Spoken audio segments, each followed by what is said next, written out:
Hai, Assalamualaikum warahmatullahi wabarakatuh. Welcome back to English class. Selamat datang kembali ke kelas bahasa Inggris. Tetap sehat dan cerdas ya.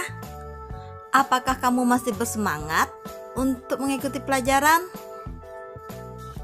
Say no to give up ya. Nah, sebelum kita mulai pelajarannya, kita iklan dulu nih. Jagalah dirimu dan keluargamu dari virus corona dengan melakukan langkah-langkah sebagai berikut. Yang pertama, makanlah makanan bergizi seimbang seperti nasi, sayur, ikan, buah-buahan, dan ditambah dengan segelas susu. Yang kedua, rajinlah berolahraga. Jadi selama kamu berada di rumah, kamu harus tetap berolahraga ya. Kamu bisa melakukan senam sederhana atau senam-senam kecil bersama anggota keluargamu di rumah. Ingat, di rumah, bukan di rumah tetangga ataupun di rumah yang lainnya. Yang berikutnya ialah rajinlah mencuci tangan. Jadi, kamu mesti rajin mencuci tanganmu. Minimal kamu harus mencuci tanganmu selama 20 detik. Gunakanlah air mengalir dan sabun ketika kamu mencuci tanganmu. Cuci yang bersih ya setelah kamu memegang benda-benda tertentu. Oke, berikutnya ialah jangan lupa untuk menggunakan masker. Ups, bukan masker yang itu, tapi masker yang ini ya.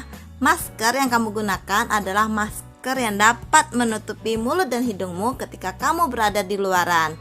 Ingat, ketika kamu di luar, kamu harus menggunakan masker. Hal penting berikutnya ialah jangan lupa memperbanyak minum air putih. Ups, bukan yang itu ya, tapi yang ini, air putih yang sudah dimasak. Selain memperbanyak minum air putih, kamu juga harus mensuplai dirimu dengan memperbanyak memakan vitamin, terutama vitamin C dan vitamin D. Berikutnya ialah jangan lupa untuk menjaga kebersihan rumah. Karena rumah yang bersih akan tetap membuatmu sehat selama kamu berada di rumah. Selain menjaga kebersihan rumah, kamu juga harus tetap ada ya di rumah. Jangan pergi kemana-mana selama wabah ini berlangsung. Dan yang terakhir ialah jangan lupa berdoa. Karena bagaimanapun kita harus tetap berdoa meminta perlindungan kepada Yang Maha Kuasa. Semoga kita tetap berada dalam perlindungannya. Amin ya rabbal alamin. Pada pertemuan minggu lalu, kita sudah mempelajari mengenai personal letter. Kalian sudah mempelajari mengenai definition, the body of the letter, serta juga sudah mempelajari mengenai the language features of the personal letter. Bahkan, kalian sudah mengerjakan latihan-latihan terkait dengan personal letter. Hari ini kita akan memasuki satu lagi pelajaran baru, yakni pelajaran terkait cause and effect. Adapun tujuan pembelajaran dari cause and effect ialah melalui pembelajaran berbasis teks dan dengan menggunakan model pembelajaran watching video, peserta didik dapat menerapkan fungsi sosial, struktur teks dan unsur kebahasaan teks interaksi transaksional terkait hubungan sebab akibat, serta mampu menyusun teks interaksi transaksional lisan dan tulis yang melibatkan tindakan memberi, minta informasi terkait hubungan sebab akibat sesuai dengan konteks dengan memperhatikan unsur kebahasaan because of, due to, dan thanks to. Cause and effect termasuk ke dalam logical connector. Apa itu logical connector? What is logical connector? Logical connector is a connector to two ideas that have a particular relationship.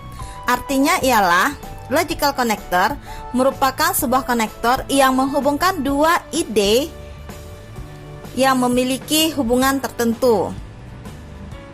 Sebenarnya ada banyak sekali jenis-jenis dari logical connector.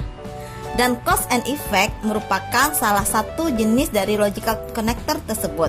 Jenis-jenis dari logical connector atau tipe-tipe dari logical connector dapat kalian lihat dari tabel berikut ini.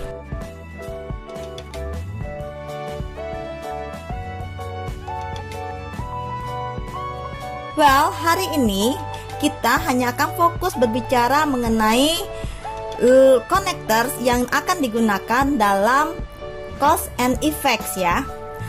Ada 3 connectors yang biasa digunakan untuk menyatakan cause and effects. Yang pertama adalah because of, kemudian ada due to, lalu thanks to. Bagaimana ya cara membedakan penggunaan dari because of, due to, dan thanks to? Untuk mengetahui jawabannya, maka perhatikanlah penjelasan berikut ini. Kita mulai dari due to ya.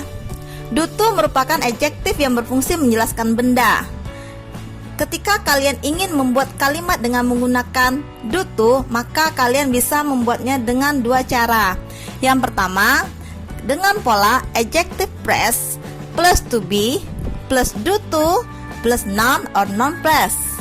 Example, his frustration is due to the broken car. Mari kita lihat penjelasannya. His frustration. His frustration ini merupakan adjective phrase. Di sini ia berfungsi sebagai subjek.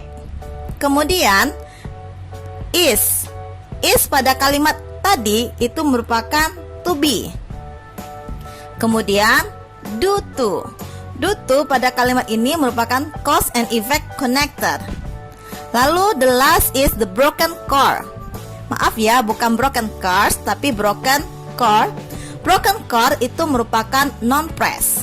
Oke. Cara yang kedua yang bisa kalian gunakan ketika kalian ingin menulis kalimat dengan menggunakan due to ialah dengan pola sentence plus due to plus noun or noun phrase. Contoh kalimatnya ialah he was frustrated due to the broken car. Mari kita lihat penjelasannya. He was frustrated itu merupakan sentence. Due to pada kalimat itu merupakan cause and effect connector. Sementara the broken car itu merupakan noun phrase. Jadi sudah jelas ya bahwa due to itu diikuti oleh noun ataupun noun phrase. Ingat, due to diikuti oleh noun ataupun noun phrase. Oke, berikutnya yakni because of. Mari kita lihat penjelasan penggunaan kata because of sebagai connector. Because of merupakan kata keterangan yang berfungsi untuk menjelaskan noun. Maka untuk membuat sebuah kalimat dengan menggunakan connector because of, kalian bisa menggunakan pola sentence plus because of plus noun or noun phrase. Ya, jadi kalimat ditambah dengan because of lalu ditambah dengan noun or noun phrase. Contohnya, I cannot go to school because of raining. Saya tidak bisa ke sekolah karena hujan. Mari kita lihat. Kalimat I cannot go to school itu sudah jelas sebuah kalimat karena ada subjeknya I dan ada verbnya cannot go. Kemudian because of pada kalimat tersebut itu merupakan cause and effect connector. Lalu raining pada kalimat tersebut posisinya ialah sebagai noun, bukan noun phrase ya, tapi noun. Berikutnya ialah penggunaan thanks to. Thanks to ini berbeda dengan 2 sebelumnya. Thanks to berbeda dengan because of and due to. Thanks to digunakan untuk menjelaskan sesuatu yang terjadi sebagai hasil dari sesuatu yang baik ataupun positif. Untuk menggunakan kalimat thanks to, maka formula yang bisa kalian gunakan ialah thanks to plus noun or noun phrase plus sentence. Saya ulangi. Thanks to plus noun or noun phrase lalu koma, lalu ditambah dengan sentence. Thanks to noun or noun phrase, koma plus sentence. Example, thanks to my teacher, koma, I can study at home. Terima kasih kepada guru saya, koma, saya bisa belajar di rumah. Penjelasannya, thanks to itu merupakan cause and effect connector. My teacher dalam kalimat tersebut itu merupakan noun, sudah jelas sekali ya. Lalu I can study at home itu merupakan sentence. Oke. Apakah kalian sudah paham dengan penjelasan tadi? Kalau kalian tidak paham, kalian boleh bertanya di dalam kolom komentar ya.